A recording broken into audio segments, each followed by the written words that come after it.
सत्यभामा कौन थी? सत्यभामा श्री कृष्ण की 8 प्रमुख पत्नियों रुक्मणी, भद्रा, जाम्बवंती, कालिंदी, मित्रबिंदा, लक्ष्मणा, सत्या में से एक, जबकि कृष्ण की 3 महारानियों में प्रमुख थी। सत्यभामा अवंतिका, जिसे वर्तमान में उज्जैन कहा जाता है, के राजा सतराजित की पुत्री थी। श्री कृष्ण और सत्यभामा के 10 पुत्र थे।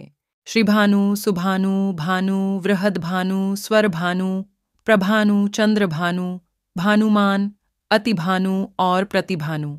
सत्यभामा के पिता सतराजित के पास एक चमत्कारिक मणि हुआ करती थी, जिसके बारे में कहा जाता था कि वह स्वर्ण उत्पन्न करती है। एक बार सतराजित का प्रसेन नामक भाई उस मणि को धारण कर शिकार के लिए निकल जाता है। जब काफी देर होने पर वह शिकार से वापस नहीं लौटा, तो सतराजित को लगा कि श्री कृष्ण ने उसके भाई को मारकर वह मणि चुरा ली है।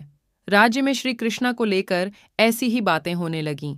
जब श्री कृष्ण को यह पता चला कि लोग उन्हें चोर समझ रहे हैं, तो वे स्वयं प्रसेन को खोजने के लिए जंगल की ओर निकले। जब श्री कृष्ण जंगल में पहुंचे तो वे देखते हैं कि प्रसेन और उनका अश्व वह मृत पड़े हैं, और वह मणि जिसे प्रसेन ने धारण किया हुआ था वह एक रीछ के पास है।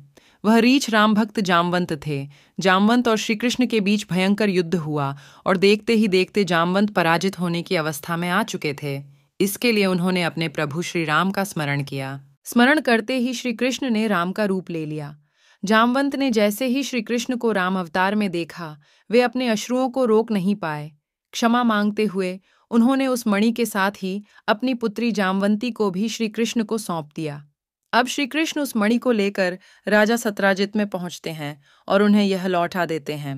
उस समय सतराजित अपनी सोच पर बहुत लज्जित हुए कि उन्होंने श्री कृष्ण को हत्यारा और चोर समझ लिया। इस पर सतराजित ने श्री कृष्ण के सामने क्षमा मांगी और अपनी गलती को दूर करने के लिए पुत्री सत्यभामा को श्री कृष्ण को सौंप दिया। इस तरह एक गलती ने श्री कृष्ण और सत्यभामा का विवाह करवाया।